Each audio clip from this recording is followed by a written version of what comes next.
Right, this is chapter 22. We are starting electricity. Chapter 22 is basically about electrostatics, and this is covering pages 410 to 417. There are two types of electricity. You've got electrostatics, which is when your electricity is at rest. Think of that as putting on socks and rubbing your feet across the floor and then walking up to your friend and shocking them. That's going to be static electricity or electrostatics. The other one is electric currents, which is what we're really familiar with when the electric charges are in motion and creating power for turning on your light in your room or running any of the electronics in your house. So you should already be familiar with a couple of ideas that come with this. Like kinds are going to repel and unlike kinds attract. So if you have a negative and a negative, charges a negative and a negative, then they're going to push away from one another. And that like kinds, your positive and your negative, are going to attract. So this force of repelling and attracting is an electrical force. When we'll get into in a couple of chapters magnetism and how they're related, but that attraction and the repelling is an electrical force. That's what happens when there's a charge involved, which is what electricity is. So if you have two pieces of ordinary matter, in general, there's not any electrical attraction or repulsion because they are balanced. Most things do not carry a charge on them normally. They are balanced. They are neutral. You've got just as many positives as you have negatives on the surface of most things. You can pick up a pen most of the time off of a table and not expect to be shocked by it, or a book, or to touch a chair. That's why it is kind of shocking when you do get shocked, because you're not expecting it most of the time. But it's because normal matter, everyday pieces of matter, generally are electrically balanced.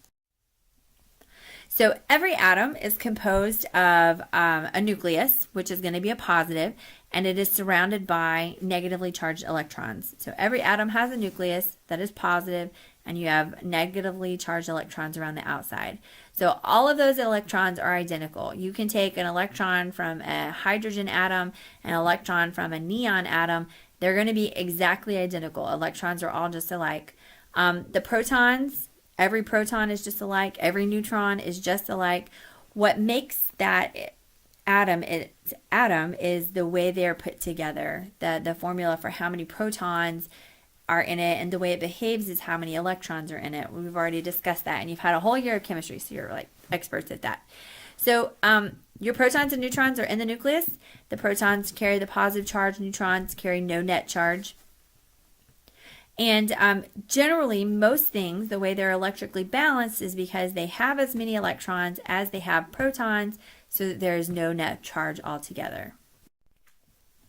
So in order for an item that is not normally charged to become charged, it either has to lose or gain electrons. So if it gains an electron, it's going to become negative because now you have more negatives than you have positives. And if it loses an electron, it becomes positive because now you have less electrons than you have protons, so it becomes positive. Now, these charges are conserved. They are not destroyed or created. They are just transferred from one thing to another. So keep that in mind. And the charge can only be transferred in whole amounts. All right. You're never going to transfer half of an electron and become a half of a negative. They're wholly charged. And this charge is considered to be kind of this elementary particle called a quanta, is what we're going to call the charge. So the electrons have quanta in them, one quanta, and so it's only going to be charged in that whole amount or transferred. So a quanta is what that charge is, and it's only going to be in a whole amount. It's an elementary particle that creates it's the smallest amount of charge you can have as a quanta. So when you have these all together, this is called Coulomb's law. All right, and this is very similar to the gravitational law that we looked at, where the force of gravity is there's a gravitational constant, and then you've got your masses, and then divided by your distance squared. This is very, very similar to that, only it is representing, it's for charges. So rather than having your mass, you've got your quantas here, your charges. So you've got two objects that have a charge. There's a constant, that K. The That's Coulomb's constant. And you're going to be divided by your distance square. All right. So it is like the law of gravity and not like the law of gravity. So each unit of charge is called a coulomb. All right. If we're talking about the charges of electrons, they're coulombs. You can associate 1 coulomb, which is the capital C is how you would abbreviate that, is associated with 6.25 billion electrons, which that's a lot of electrons. And that sounds like it would be like a really huge amount of charge, but that's really the only amount of charge that passes through a 100 watt light bulb, in a little over a second. Is that 1 coulomb is passing over a 100 watt light bulb in a second. So that it seems like it would be a lot of charges because that's a lot of electrons, but it's really not that big of a charge. What's really big about it is that constant, that K right there, is huge. It's 9 times 10 to the 9th power. So it's a 9 with 9 zeros behind it. Huge, that K is. So the way that it's like Newton's law of gravity is that is the square of a distance. So remember we did the thing with the flashlights, where the farther away you got, you square your distance. So the light would get dimmer. Well, gravity works the same way. As you move away from the massive body that you're attracted to with gravity, as you move away from the Earth, the more you increase your distance, you're actually going to square that amount. And so for Coulomb's law, it's the same thing. So those two charges have a really big force between them until you separate them far enough away, and then the distance is squared. So it's an inverse square.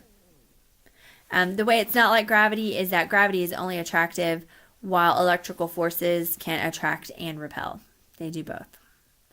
And gravitational forces really only work on massive bodies. So while technically you and your chair both have mass, and so you must be attracted to one another, that gravitational force is so tiny unless your mass is humongous like a planet or a sun. But if you're taking into account the size and how much it works on it, electrical force is actually humongous, mainly because that K is really, really big. So the force between an electron and a proton within an atom is humongous compared to gravity. So it's a lot stronger. Gravity is very weak, and electrical force is quite strong. Now, within the electrical force, what can happen is you've got your electrical currents, and so you can either have conductors or insulators. So what makes it a good conductor is the shells, the electrons. So I want you to think about electrons for a minute. Most of the time when we picture electrons, we picture them orbiting around the nucleus, so like kind of like a planet would orbit around the sun, but they're pretty sure that's not how it works. They've decided that electrons work more like waves than they do like planets orbiting something. And so they have to have a shell that they're in so that they can move around in that shell like a wave moves.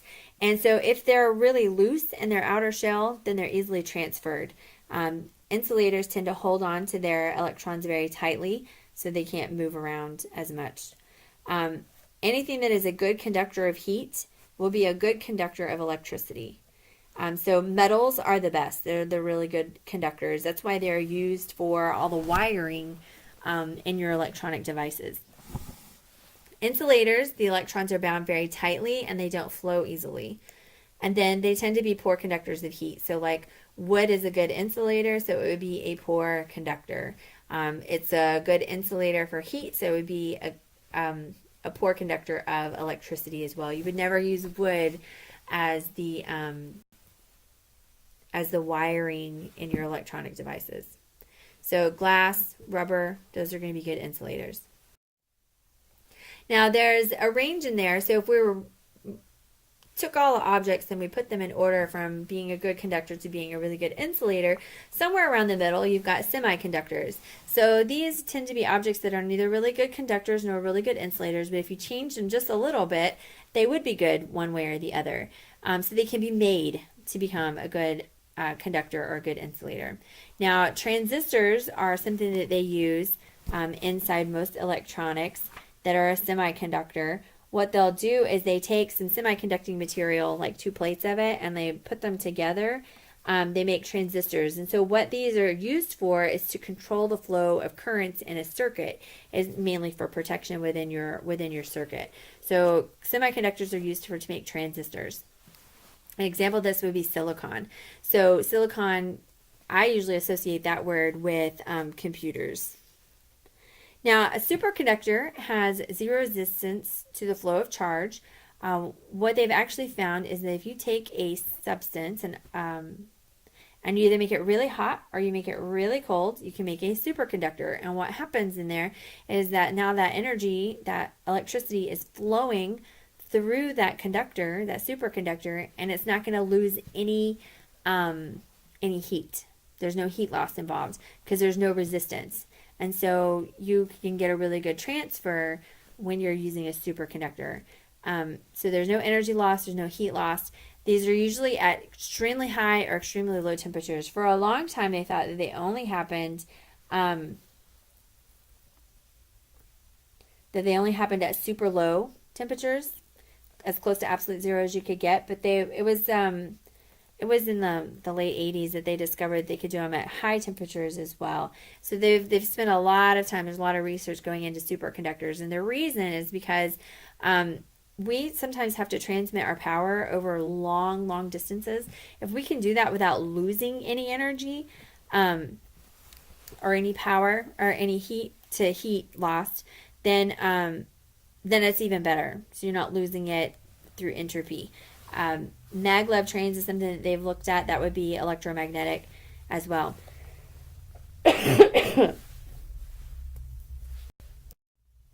There's a quiz tonight. Go ahead and click on the link and finish the homework, and I'll see you in class.